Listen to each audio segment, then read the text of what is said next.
Okay, thank you, Mark, and thanks for the invite, and good morning to everybody. I'm going to try and share my screen with you now. Hopefully this will work.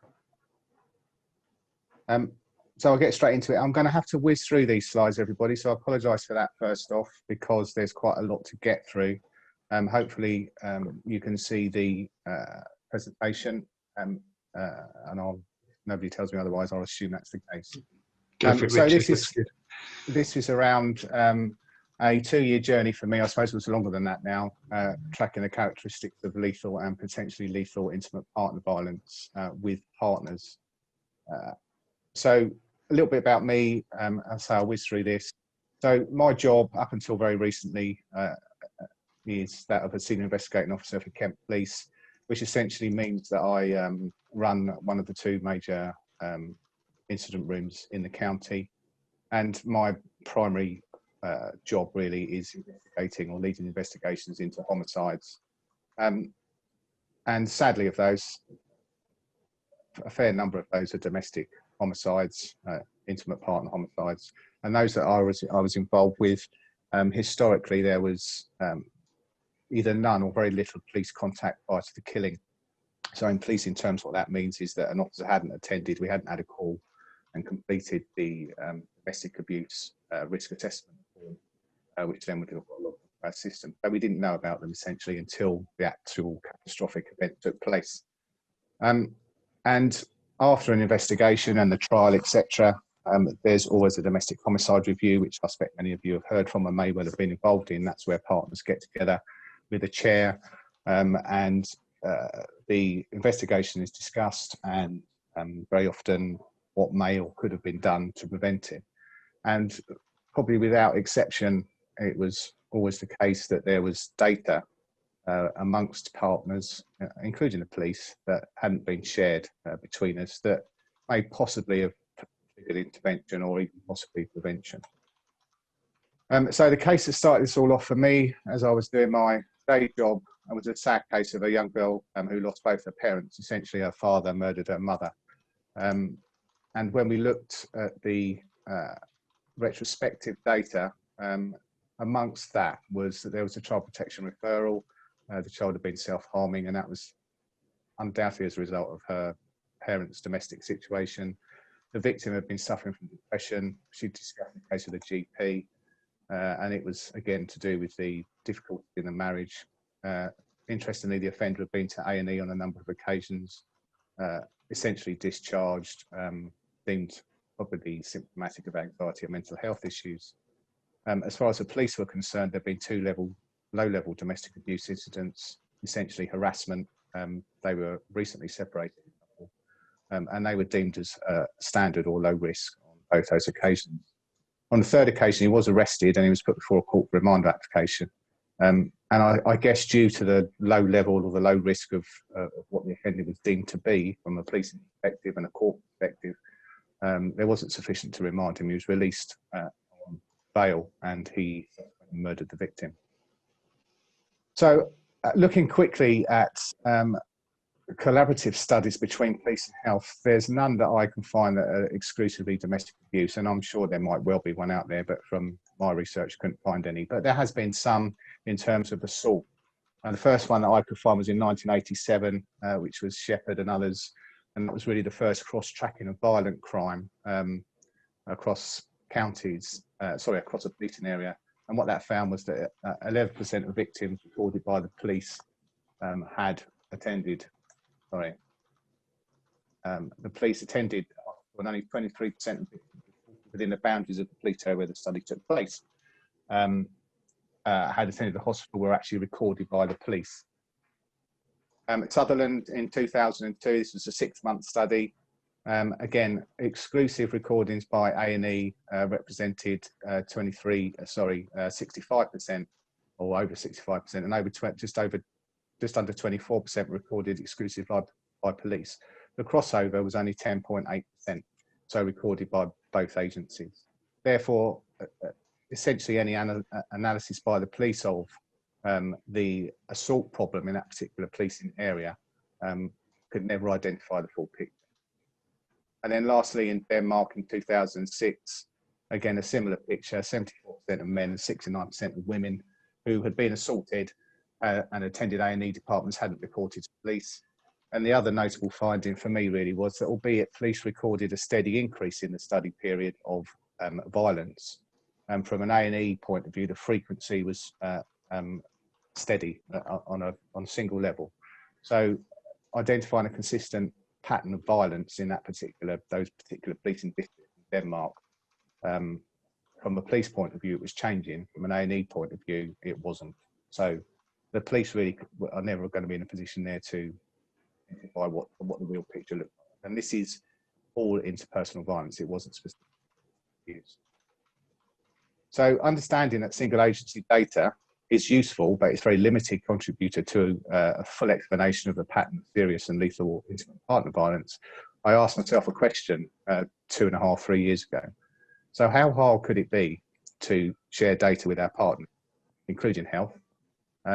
Because from a DHR point of view, and the ones that I went to, I was thinking, well, are we not shutting the stable door off the horse has bolted? If we could identify precursor signals and we all knew about them, particularly the police knew about them, would it be possible to maybe save some lives and reduce harm? It was a very naive question because the answer transpired to be extremely hard, as we'll find out. So I'm not an academic, I'm a copper at the end of the day, but I had a look at the looked at the literature. There's conflicting academic opinions still now around escalation, repetition, relationship context, etc., which culminates in domestic abuse events. The systematic study of whole family characteristics across agencies appears absent from the literature. The concentrate on offenders and victims generally. The evidence base behind DASH, which is the National Police Risk Assessment, although that's recently changed, I must say, to a new risk assessment, but it's still subjective. Its weakest point was the absence of a large controlled sample in its development, and without a controlled sample, the likelihood of false positive risk assessment errors is difficult to calculate, if not impossible. And DASH uses a single grade on a linear scale to describe multifaceted threats. So essentially what it does, it looks at one type of domestic abuse to cover every eventuality, one size fits all, if you like. So that's essentially female intimate partner victims by a male offender. And of course, domestic violence doesn't all just look like that. There are a couple of police studies, historically, one in Thames Valley, one in Dorset, that found respectively false negative prediction rates of 80% and 7%. That means that we've been out, the police done a DASH risk assessment, and a high risk hasn't been made in the majority of those serious or fatal or acute IPV cases. And conversely, a 99% false positive rate. So where officers have gone out and made a high risk assessment and then either a low risk or no further offences occur. And that's a massive impact on resources, not just for the police, but for other agencies, particularly when you think that all of those are going to get referred to a multi-agency risk assessment conference. So 99% of the time, what we're saying is they perhaps shouldn't actually be at that multi-agency risk assessment conference. One thing was consistent, and that scholars, without exception, were consistent in their view that about the importance of health data analysis in determining potential preliminary risk factors for IPV. So what I wanted to do was look at 12 months before an event happening, so a lethal event happening, what was going on in both police terms and health terms. And to cut a very long story short, and despite unwavering support, certainly from people in public health and your host today, Mark, the retrospective data from health wasn't forthcoming, and that was generally due to different interpretations of the legislation across the trusts from IG leads. Some agreed, but some didn't. So I used police data in isolation alone to start with. So I looked at 6 years worth of data from 2012 to 2017, and I came up with 70 families who had suffered either lethal or near lethal abuse, and a randomly selected control group of 140 families who had suffered lesser domestic abuse, and they were split into those three family types. I did continue to pester NHS throughout that period for their data, or the A&E data. So these were the two police research questions. I won't read them out, they're self-explanatory. again, what I was trying to do was look at the 12-month period before an event happening. I wanted to see what was going on or what we knew about in that period of time. And I also wanted to see if we looked at family characteristics rather than those concentrating on offender victim through DASH, whether that would make any difference to the risk projection. So the variables in terms of the police data were selected. I based that on IPV theory, previous longitudinal studies covering socio-demographic, previous criminal history, ethnicity, psychological characteristics, developmental and relationship characteristics. You can see there on the graphic on the right, they were the variables that I looked at in terms of this study. They were family and family member focus as opposed to just victim and offender, and then also the variables that defined family structure and type were included. So just very quickly then, five minutes, Richard. 5 minutes, if that's all right. Thanks, mate. Okay. Very quickly then, insights from the police data. What we found were that female victims represented 84% of victims. 76% of offences were in areas of higher deprivation. 57, this is an important point, 57% of those acute case families had not had any previous risk assessment from the police. So a reliance on the DASH risk assessment to focus on prior contact missed over half of those acute cases. There was contact in 4% of cases where a risk assessment was completed. Another interesting fact, 87% of the murders were missed because there was no prior police contact, and therefore no risk assessment by the police. Where there was a risk assessment completed, 33% of the acute cases were previously determined as high risk, so that represented a 67% false negative rate, risk assessment wrong.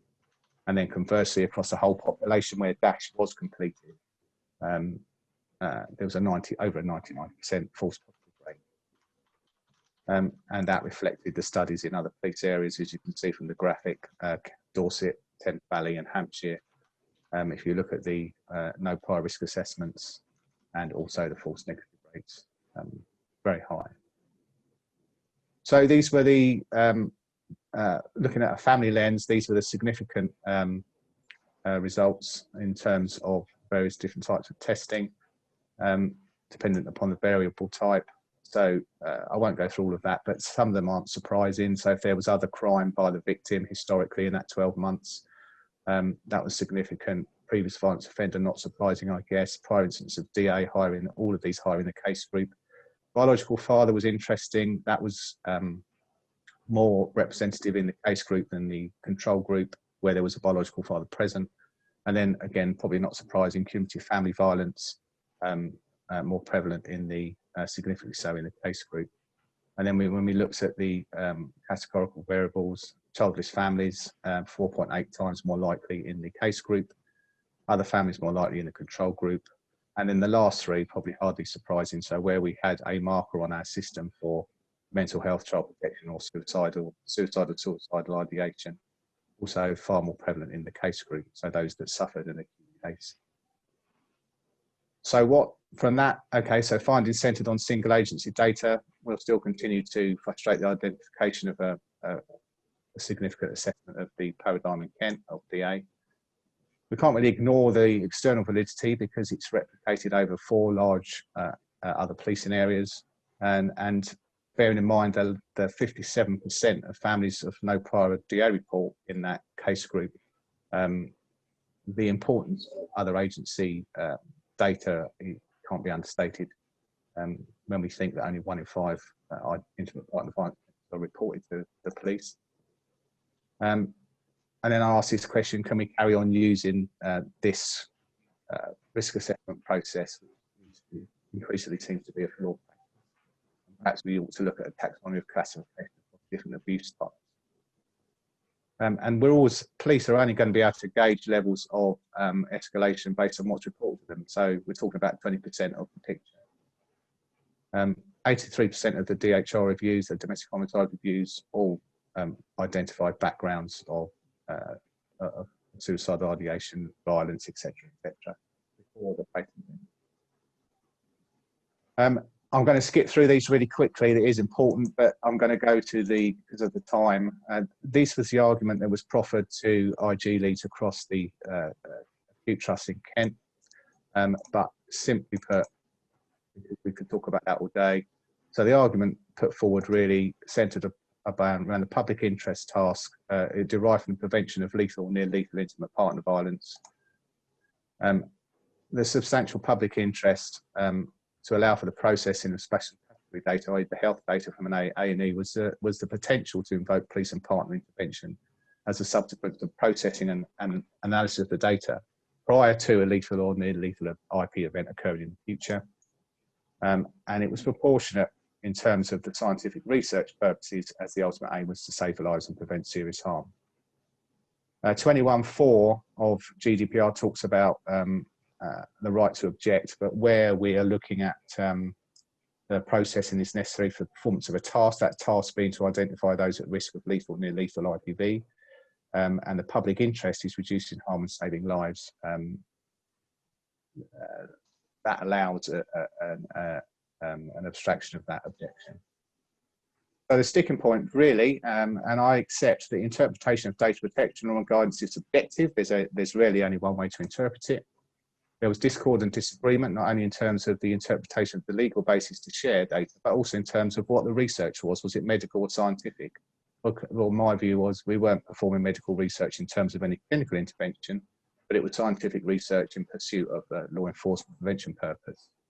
And then different interpretations of the terms necessary and substantial public interest was also another sticking point. So with Mark's help, and not wishing to embarrass him, with significant help, there were presentations to in East Kent, following presentations to Kent Database Ethics Committee, and then recently the executive management team approved the research in East Kent, and then 2 of the other trusts subsequently came on board and 1 didn't. So very quickly, this was the Oneoff exchange protocol. So we completed the DPA forms. Clear data was sent to ISB in the data warehouse, and that was matched by the PMI. And the graphic there you can see on the right pretty much means the way that the data exchange took place. And of course, once that data exchange took place, any identifiable data was.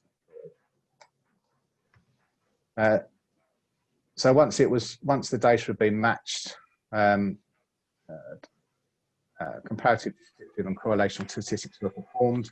Part 1 of the analysis looks at how much knowledge police had of families that went on to have a future domestic incident and how much health knew via A&E data. And the second part is the work in progress. Some hot off press slides from last night that I've tried to include in here if we get time to.